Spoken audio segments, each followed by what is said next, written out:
அப்போஸ்தலர் 28ஆம் அதிகாரத்திலே நீங்கள் 6வது வசனத்தை வாசிப்பீர்களேயானால், அப்போஸ்தலனாகிய பவுல் இங்கே கப்பல் பிரயாணத்திலே அவன் தப்பி பிழைத்து கரையேறி, இந்த சம்பவம் உங்களுக்கு தெரியும். அதான் ஒரு விறகு எடுத்து போடும்போது ஒரு விரியன் பாம்பு அவனுடைய கையில கவி கொண்டது. உடனே அவன் அந்த கையில இருக்கிற அந்த விரியன் பாம்பை உதறி தள்ளுறான். அங்க இருக்கிற அத்தனை பேரும் பாத்தீங்க அப்படின்னா அவனை ரொம்ப குறைவாய் பேசுகிறார்கள். விஷ பூச்சி அவனுடைய கையில தொங்குறத பார்த்து இந்த மனுஷன் கொலை பாதகன், இந்த மனுஷன் இதற்கு சந்தேகமே இல்லை, இவன் சமுத்திரத்திற்கு தப்பி வந்தும் பழியானது இவனை விடவே இல்லை. இவன் சமுத்திரத்திற்கு தப்பி வந்தான், அங்க தப்பிச்சிட்டான். ஆனா இவன் மேல இருக்கிற சாபம் அவனை விடல. இவன் கொலை பாதகன், இவன் தீயவன்.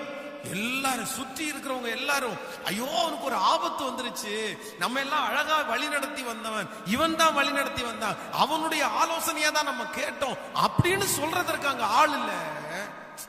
அதற்கு மாறாக ஐயோ அவங்க என்ன சொல்றாங்கன்னா, இது கொலைபாதகன், இந்த மனுஷன் கொலைபாதகன், இந்த மனுஷன் கொலை செய்த ஒரு மனுஷன்.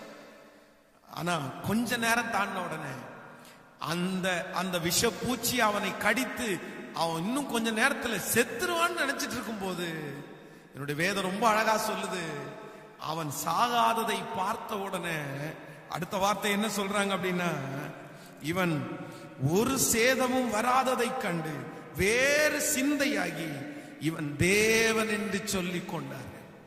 அதே வாய்தான் 1 மணி நேரத்திற்கு முன்னாடி, 10 நிமிஷத்துக்கு முன்னாடி, 5 நிமிஷத்துக்கு முன்னாடி அந்த வாய் ரொம்ப ரொம்ப ரொம்ப கெட்ட பேச்சு பேசிருச்சு, அவனுடைய பேரை கெடுத்து பேசிருச்சு.